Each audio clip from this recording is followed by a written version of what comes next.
rencontrer dans ta vie. Alléluia, c'est le jour de ton salut. Alléluia.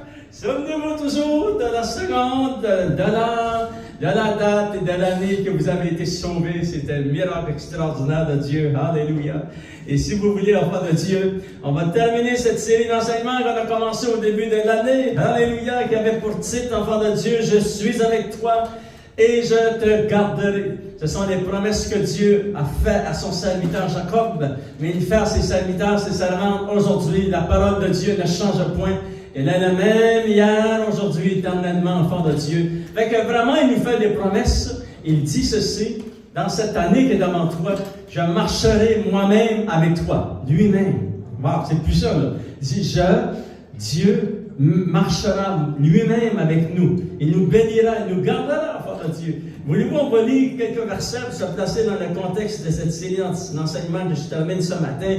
Il est dit au verset 15, dans Genèse chapitre 28, écoutez bien les promesses, enfants de Dieu, que Dieu va faire ici. Alléluia, à son serviteur et à nous qui sommes des enfants de Dieu aujourd'hui, enfants de Dieu. Voici, je suis avec toi et je te garderai partout où tu iras. Et je te ramènerai dans ce pays, car je ne t'abandonnerai point. Le Seigneur ne t'a pas abandonné. Que je n'ai exécuté ce que je dis.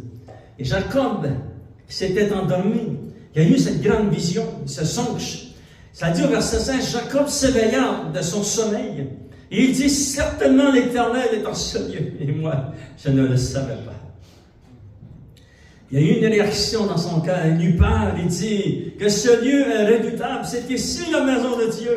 C'est ici les portes des cieux. Et Jacob se leva de bon matin. Il prit la pierre dont il avait fait son chevet. Il la dressa pour monument.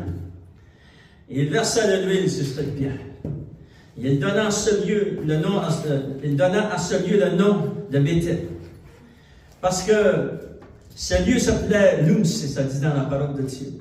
Verset 20, il dit, et Jacob, il va faire un vœu à Dieu, en disant, si Dieu est avec moi, et me garde pendant ce voyage que je fais, s'il me donne du pain à manger, et des habits pour me vêtir, et si je retourne en paix à la maison de mon Père, alors l'Éternel sera mon Dieu.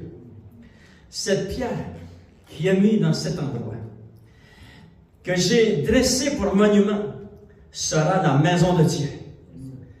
Et je te donnerai la dîme de tout ce que tu me donneras, Seigneur. Seigneur, je te remercie, la parole de Dieu. C'est très puissant, la parole de Dieu. Et Seigneur, on te demande de la révéler à nos cœurs, Seigneur.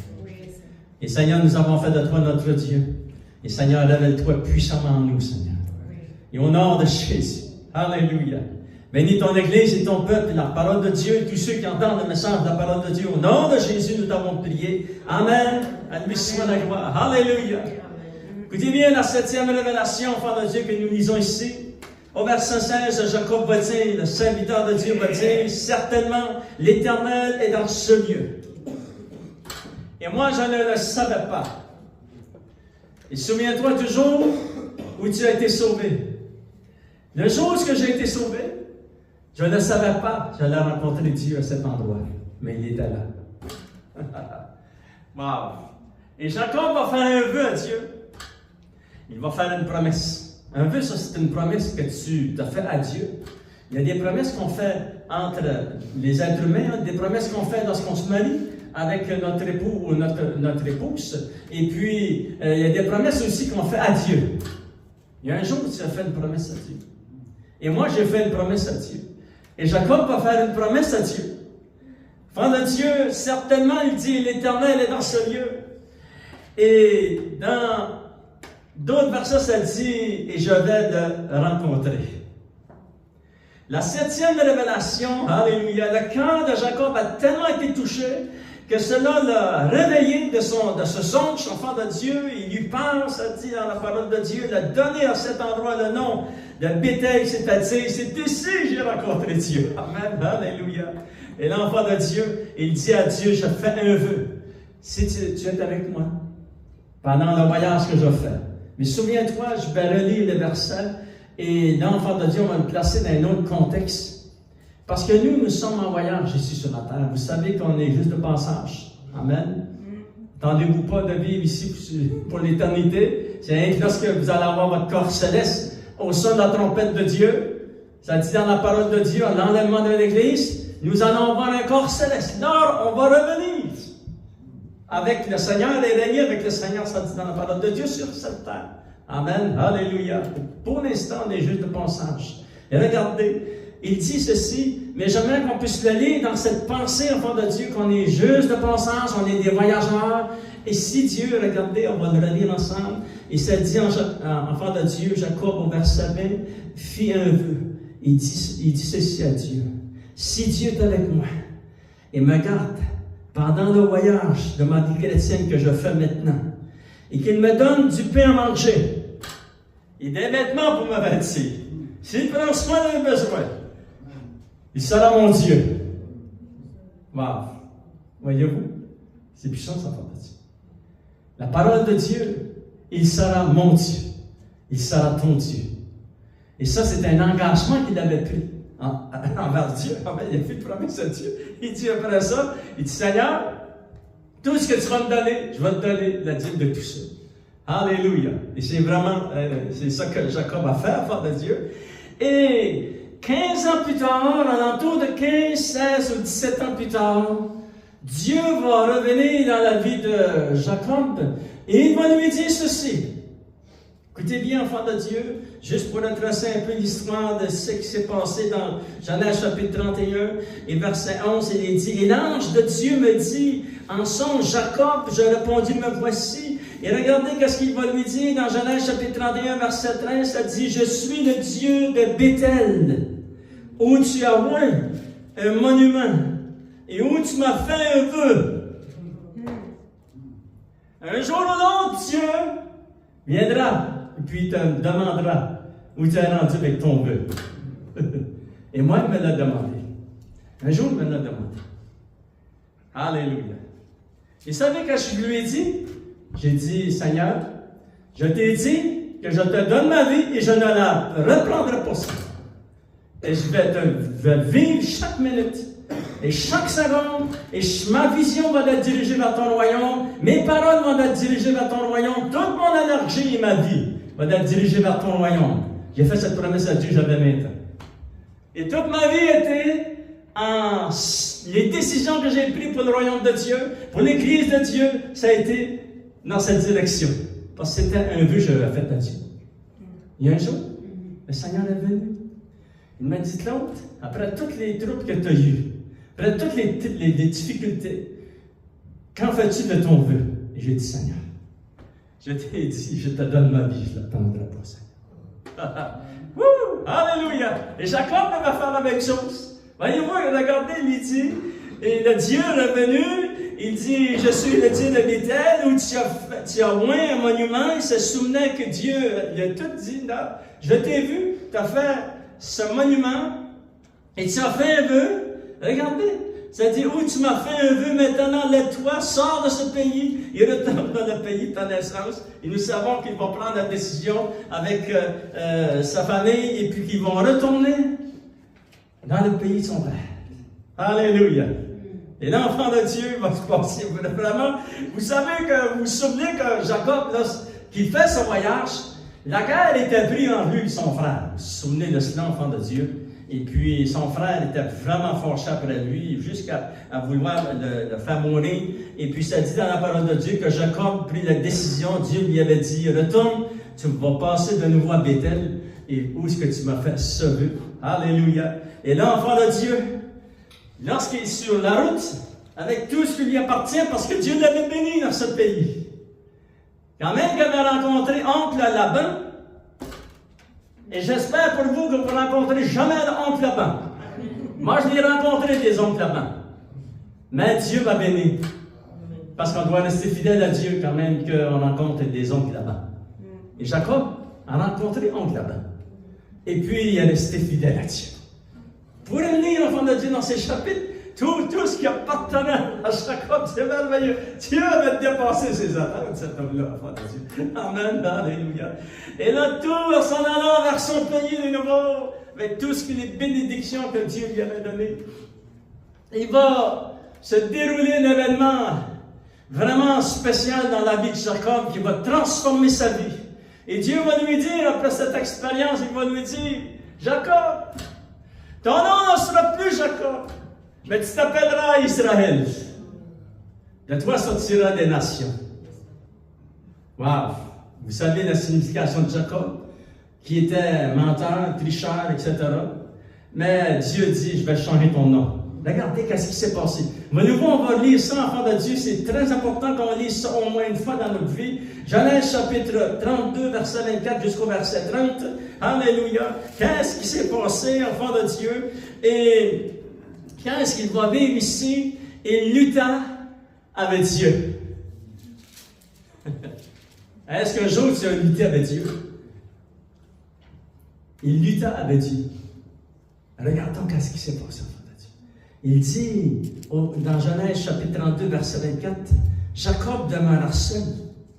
Alors un homme lutta avec lui jusqu'au lever de l'aurore. Maintenant, juste pour vous placer dans le contexte, Jésus est apparu à différents endroits dans l'Ancien Testament. Ici, c'est un endroit où Jésus va apparaître. Il appelle un homme, est venu, il a lutté avec Jacob. Mais maintenant, on va voir dans les versets que cet homme, c'est Dieu. Parce que le Saint-Esprit n'a rien laissé par hasard. Si ça n'aurait pas été Dieu, il aurait dit c'est un ange ou un homme. Non, non, non. Regarde, on va le lire ça. Ça dit, verset 25, voyant qu'il ne pouvait le vaincre, cet homme le frappa l'emboîture de la hanche. Et l'emboîture de la hanche de Jacob se démit pendant qu'il luttait avec lui. Et là, cet homme lui dit, laisse-moi aller, car l'aurore se lève. Il s'est dit, enfant de Dieu. Et Jacob répondit, je ne te laisserai point aller, que tu ne m'as béni. Tu ne me quitteras pas, Seigneur. Écoutez bien. Et là, enfant de Dieu, on continue à lire. Et il lui dit, quel est ton nom? Et il répondit, Jacob. Il dit encore, ton nom ne sera plus Jacob, mais tu seras appelé Israël, car tu as lutté avec Dieu et avec des hommes, et tu as été vainqueur. Jacob l'interrogea, parce que là, Jacob était un combat, vous voyez. Mais c'était tellement intense qu'il s'est souvenu toute sa vie, Jacob. Lorsque tu luttes avec Dieu, tu arrives à un moment donné dans ta vie de prière où ce que tu vis ça, pas tout le monde qui vit ça, mais lui, il l'a vécu. C'est certain que ça va nous amener à mourir à nous-mêmes. C'est ça qui est arrivé à Jacob. Il est mort à lui-même. Et là, il est devenu une autre personne. Regardez, ça dit, enfant de Dieu. Jacob interrogea verset 29 en disant, fais-moi, je te prie, connaître ton nom. Et il répondit, pourquoi demandes-tu mon nom? Et il le bénit là. Et Jacob appela ce lieu du nom de Béniel, car, dit-il, j'ai vu Dieu face à face, et mon âme a été sauvée. Alléluia! C'est-à-dire, il a lutté avec cet homme, et cette personne était Jésus, incarné dans l'Ancien Testament. C'est pas par hasard que le Saint-Esprit dit, il vit Dieu face à face. Alléluia! C'était pas un homme, un simple homme, c'était Jésus qui était venu au fond de Dieu. Il a lutté. Et là, Jésus va, dans cette lutte, enfant de Dieu, il va expérimenter vraiment, c'est des étapes très puissantes, et puis ça va changer sa vie complètement. Toute sa vie va être changée vraiment pour l'éternité. Et puis, enfant de Dieu, ça va marquer vraiment la vie de Jacob. Et comment, enfant de Dieu, il va se positionner pour recevoir les bénédictions. Parce qu'il aurait pu dire, le combat est terminé. Voyez-vous? Il a dit non, tu t'en iras pas. Et souvenez-vous qu'il a dit ces paroles après que sa hanche a été déboîtée. C'est quelque chose, je ne sais pas si on a rencontré un médecin, là, mais. Il a dit non, non, tu t'en iras pas d'ici avant que tu me bénisses. Amen. Wow, c'est puissant, ça, enfants de Dieu. Est-ce que cela a déjà existé dans le Nouveau Testament? Mais on va voir, l'enfant de Dieu. Comment que ces hommes et ces femmes ont lutté avec Dieu, comment ont-ils reçu les bénédictions de Dieu? Première chose, comment recevoir les bénédictions de Dieu? Le premier principe que nous voyons ici, qui se développe avec un cœur qui est passionné pour Dieu, qui est déterminé, je vais aller jusqu'au bout, Seigneur. Chaque respect que je prends, Seigneur, c'est pour toi, Seigneur. C'est pour ton royaume, c'est pour ton nom, c'est pour voir ta face. C'est mes yeux qui te verront, ce ne sont pas les yeux d'un autre. Vous devez lutter pour voir Dieu, enfant de Dieu, et vous le verrez. Ça, c'est votre passion que vous avez ici dans votre cœur. Alléluia. C'était la vie de prière de Jacob, enfant de Dieu. Alléluia. Et Jacob, enfant de Dieu, premier principe, il va dire au verset 26, « Je ne te laisserai point aller, Seigneur. » Que tu ne me bénisses. Je ne te laisserai point aller, que tu ne me bénis. Vous savez, des fois, le Saint-Esprit vient.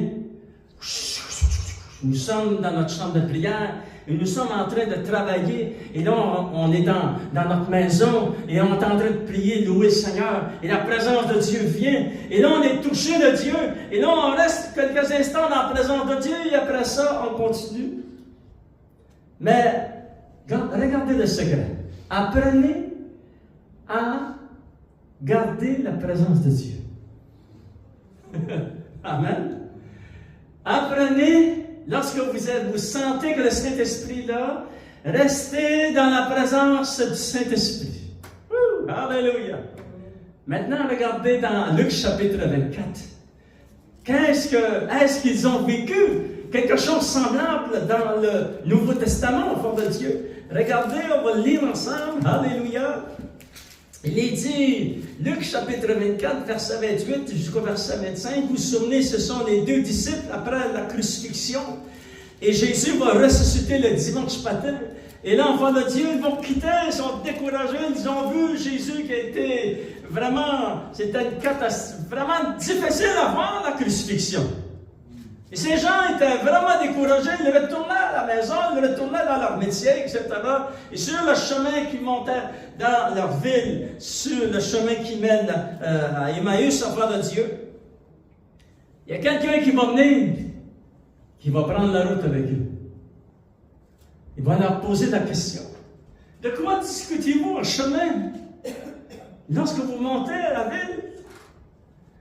Ils vont lui dire, il y a seulement toi qui ne sais pas qu'est-ce qui s'est passé à Jérusalem. Vous pourrez le lire, enfant de Dieu. Ils ont expliqué comment Jésus avait été crucifié. Ils l'ont mis dans le tombeau. Mais eux, ils ne savaient pas qu'il était ressuscité d'entre les morts. Et là, enfant de Dieu, et là, après tant de temps, Jésus va prendre la parole. Regardez au verset, dans Luc chapitre 24, et verset 25, ça dit, alors Jésus leur dit aux hommes sans intelligence, et donc le cœur est lent à croire tout ce qu'ont dit les prophètes. Ne fallait-il pas que le Christ souffrit ces choses et qu'il entra dans sa gloire? Et commençant par Moïse et par tous les prophètes, il leur expliqua dans toutes les Écritures ce qui le concernait. Et lorsqu'ils furent près du village où ils allaient, Jésus parut vouloir aller plus loin. Mais ils le pressèrent. Des fois, si le Seigneur paraît vouloir aller plus loin, arrête-le. Non, tu t'en iras pas d'ici, Seigneur, à moins que tu me bénis. Voyez-vous? Ça dit, il parut vouloir aller plus loin. Est-ce que le Seigneur les testait? Est-ce qu'il les éprouvait? Et ça dit, enfant de Dieu, mais il le pressait en disant, reste avec nous quand le soir apparaît et le jour est sur son déclin. Et il entra, Jésus entra pour rester avec eux. Et pendant qu'il était à table avec eux, il prit le pain. Et après avoir rendu grâce, il le rompit, il le leur donna. Alors, leurs yeux s'ouvrirent, et ils le reconnurent, mais il disparut de devant eux. Mais si ces gens n'auraient pas retenu le Seigneur, maintenant ils reçoivent une grande révélation, ils ont dit, c'est Jésus, c'est lui. Ils l'ont vu lorsqu'il a prié, il a rendu grâce à Dieu, lorsqu'il a rompu le pain devant eux, enfants de Dieu. Alléluia! Quel miracle extraordinaire, mais ils l'ont retenu. S'ils ne l'auraient pas retenu, il n'y aurait pas eu cette grande révélation. Ils sont tellement dépassés, excités. Alléluia! Parce qu'ils venaient de faire 11 kilomètres partant de Jérusalem jusque dans leur village. Et regardez, enfants de Dieu, ils ont reçu cette révélation. C'est Jésus, verset 32, ça dit, il se dit l'un à l'autre, notre cœur ne brûlait-il pas dans nous lorsqu'il nous expliquait, nous parlait en chemin et nous expliquait les Écritures. Et là, enfants de Dieu, sans faire une sieste et s'endormir, se levèrent et quittèrent, ils vont faire un autre 11 kilomètres pour retourner, alléluia, Jérusalem, et annoncer cela aux apôtres, enfants de Dieu. Et ça dit, lorsqu'ils sont revenus, verset 33, ça dit, et ils trouvèrent les 11, et ceux qui étaient avec eux assemblés, ils disaient, le Seigneur est réellement ressuscité. Il est apparu à Simon et il raconta ce qui là s'était arrivé en chemin et comment il l'avait reconnu au moment où il rompait le pain. Et les apôtres ont été réunis dans ce lieu. Et c'est certain que Jésus a vu leur réaction. Il est vraiment ressuscité. Et tout cela est arrivé parce qu'ils l'ont retenu. Et immédiatement, enfants de Dieu, après que ces hommes ont terminé de raconter leur témoignage, verset 36, ça dit, et tandis qu'il parlait de la sorte, lui-même se présenta au milieu d'eux et leur dit, que la paix soit avec vous. Wow! Voyez-vous? Ils ont appris à retenir la présence de Dieu. C'est ça que Jacob a fait dans l'Ancien Testament. Et c'est ça que ces hommes ont fait aussi dans le Nouveau Testament. Ils ont appris à retenir. Seigneur, je vais rester, Seigneur. Je veux que tu restes avec moi. Je veux que tu me bénisses, Seigneur. Alléluia. Parce que la bénédiction de Dieu sur nos vies, enfants de Dieu, change complètement notre marche. Il change notre destinée terrestre et notre destinée céleste. Alléluia. Amen. Et s'il y a des gens autour de toi qui ne comprennent pas ce que tu vis, comment tu veux servir Dieu, c'est à toi que Dieu s'est révélé. Souviens-toi que c'est à toi. Prie pour tes bien-aimés. Prie pour les gens qui viennent au Seigneur. Mais arrête pas de marcher pour le Seigneur. Je me souviens lorsque j'ai accepté le Seigneur, vous savez, quand nous étions 19 enfants chez nous, et moi j'étais le 18e. Étant le 18e, ça veut dire ça que j'étais le petit. Voyez-vous? J'étais le plus jeune de la famille. Mais vous savez comment ça fonctionne dans une famille? Si tu étais le plus grand, bien les autres ont été le plus jeunes. Voyez-vous? Une petite domination qui se fait là. Mais moi, il y en avait 18, là. 17 au-dessus de moi. Là. Et lorsque j'ai accepté le Seigneur, il y a beaucoup de gens qui sont venus au Seigneur. Et je me souviens, un jeune homme, il était de mon âge, j'avais été à l'école avec. Il avait accepté le Seigneur lui aussi. Mais il a abandonné parce qu'il y avait une pression contre lui. Son père et sa mère ne comprenaient pas. Et moi, je n'ai pas abandonné. Parce que mon père et ma mère ne comprenaient pas. Ton père et ta mère ne comprendront pas des fois. Parce que tu as accepté le Seigneur dans ton cœur, dans ta vie, et tu veux marcher avec Dieu. Tu vas marcher avec ton Dieu. Alléluia! C'est comme l'exemple de Saul de Tarse et de Paul. Et là, il va dire, le Dieu de mes pères, vous l'avez servi d'une telle façon, mais moi, je le sers avec la parole de Dieu. Amen. Et là, j'ai continué, parce que j'avais fait un vœu à Dieu. À travers les tempêtes, à travers les difficultés que j'ai rencontrées, à travers la pression, à travers les malentendus, à travers les difficultés, enfants de Dieu, les épreuves, wow! On est enterré d'épreuves. Il y avait tellement d'épreuves, tu te dis, wow, on est-tu au Canada ou on n'est pas au Canada? Hein, est-ce qu'on va pouvoir vivre ou est-ce qu'on va être éliminé? T'as pas d'être dans un autre pays, là. Ça va? Non, non, non, t'es ici au Canada. Ah non? Il dit, on va vivre. Et là, à chaque épreuve, enfant de Dieu, on gardait la foi, alléluia. Et c'est ça que tu dois faire. Garde la foi. Et là, lorsque tu pars à travers l'épreuve et des épreuves qui vont venir, tu vas être tenté et repousse les tentations. Et reste attaché à ton Dieu de tout ton cœur. Alléluia. Et lorsque tu passes à travers la tempête, tu vas en sortir plus victorieux. Souvenez que ça dit concernant Jacob. Ça dit, il a lutté avec l'éternel Dieu. Il l'a vu face à face. Il a dit, tu t'en iras pas d'ici avant que tu me bénisses. Amen. Il l'a retenu. Et il a été béni. Ça dit, il l'a béni là. Ouh, wow! Quel privilège, enfant de Dieu. Deuxième révélation, deuxième principe qu'il va découvrir dans sa vie de prière, en luttant avec Dieu. Le verset, Genèse chapitre 32, verset 28, que je n'ai pas le temps de vous relire. Le verset 28, enfant de Dieu, ça c'est les derniers mots du verset 28, ça dit, et il fut vainqueur. Oh! Jacob fut vainqueur. Là, tu dis, wow! Il n'y a rien de par hasard dans la parole de Dieu. Si tu gardes la foi, et tu retiens la présence de Dieu, et tu gardes la foi quand même, que tu ne comprends pas tout ce qui se passe, mais tu veux marcher avec le Seigneur, tu gardes la foi, enfant de Dieu, dans ton épreuve, alléluia, tu vas en sortir plus que vainqueur. Ouh, alléluia! Et c'est ça qu'il a vécu. Et il fut plus que vainqueur. Gloire au Seigneur. Troisième chose, enfant de Dieu, qui a vécu dans sa vie de prière, Jacob, enfant de Dieu, là, ça dit dans la parole de Dieu, il dit, tu t'en iras pas avant que tu ne m'aies béni. Et ça dit, vous vous souvenez du verset 29, ça dit, Dieu le bénit là. Wow! Et chaque fois que Dieu te touche, c'est merveilleux. Je sens la présence et l'onction du Saint-Esprit. Lorsqu'il te bénit là, il va te bénir là. Alléluia. Tu as retenu sa présence et dit, Seigneur, bénis-moi, Seigneur, oh Dieu. Alléluia.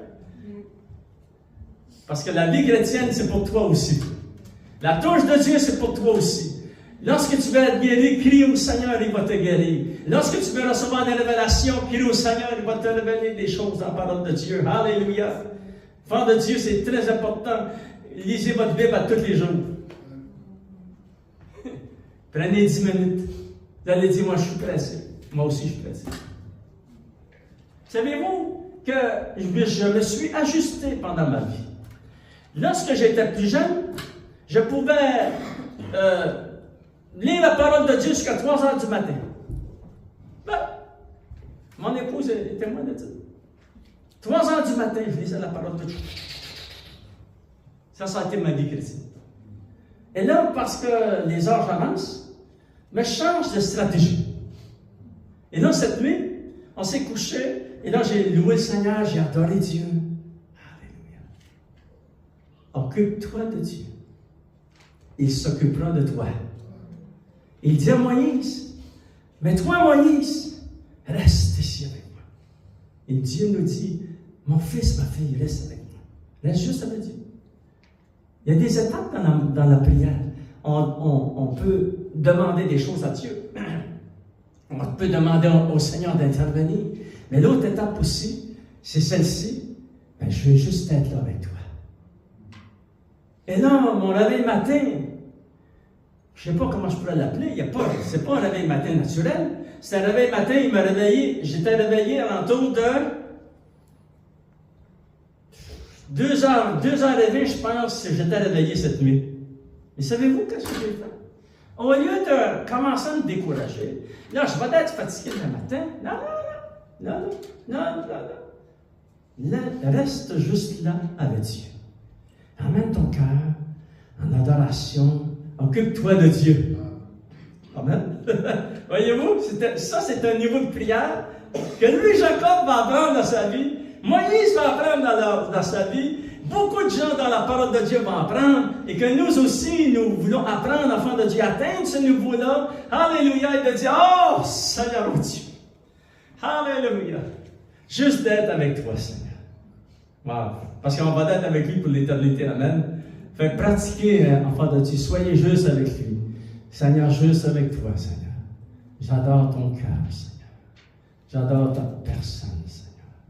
C'est toi qui es seulement Dieu. Tu es le seul Dieu. Et je t'adore. Faites monter devant Dieu votre adoration. Il y a un signe juste avant le retour du Seigneur Jésus. Et ça s'appelle ceci dans Jean chapitre 4, enfant de Dieu. Ça dit ceci. Ça dit, Dieu dans les derniers jours cherche des vrais adorateurs. Prenez juste adorer Dieu. Juste adorer-lui. Adorez-le de tout votre cœur. Comme on a fait ce matin. Mais lorsque tu es seul, tu peux le faire aussi lorsque tu es seul. Juste adorer ton Dieu. Et comment faisons-nous cela, adorer Dieu? Vous vous souvenez un principe qu'on a découvert et qui est très puissant dans le Nouveau Testament. Si tu confesses de ta bouche, ça c'est le principe que Dieu t'a donné. Tu confesses au nom de Jésus. Jésus, j'adore ton cœur, Seigneur. Je t'adore toi seul. Et là, tu rentres dans une autre dimension de la présence de Dieu. Je vous donne un secret ce matin. Apprenez juste, restez juste avec le Seigneur. Juste être avec toi, Seigneur. Et là, enfant de Dieu, on oublie nos problèmes, on oublie nos situations, on oublie nos difficultés, on oublie nos étourdissements, on oublie nos maladies, mais juste d'être avec toi, Seigneur. Et là, vous entrez dans le plan que Dieu avait demandé à Moïse. Il dit, Moïse, reste ici avec moi, Moïse. Reste juste là, Moïse. Wow. Voyez-vous comment Dieu a soif de nous? Dieu a soif de toi. Il veut ta présence. C'est toi qui veux. Souviens-toi toujours de ceci. Lorsque tu avais ton père et ta mère, lorsque je rentrais chez moi, et aussi pour les jeunes, là, lorsque je sortais avec Carmen dans ce temps-là, on n'était pas encore mariés. Et puis, lorsque j'allais visiter, j'avais 16, 17, 18 ans. J'allais visiter Carmen, elle restait quelques minutes à la maison.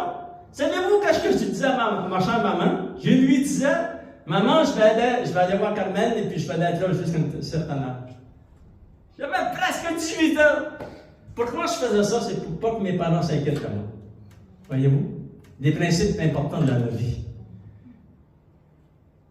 Et lorsque j'arrivais à la maison, mes parents sont contents. Et lorsqu'ils entendaient ma voix, comme père et comme mère, on aime entendre la voix de nos enfants. Si vous êtes pour une journée sans entendre la voix de votre enfant, vous allez dire quelque chose. Mais si c'est 2 jours, si c'est une semaine ou 1 mois, vous allez dire, bon, longtemps je n'ai pas entendu la voix de mon fils ou ma fille. Voyez-vous, vous allez prendre panique. La même chose pour Dieu, votre Père. Il aime entendre ta voix. Amen.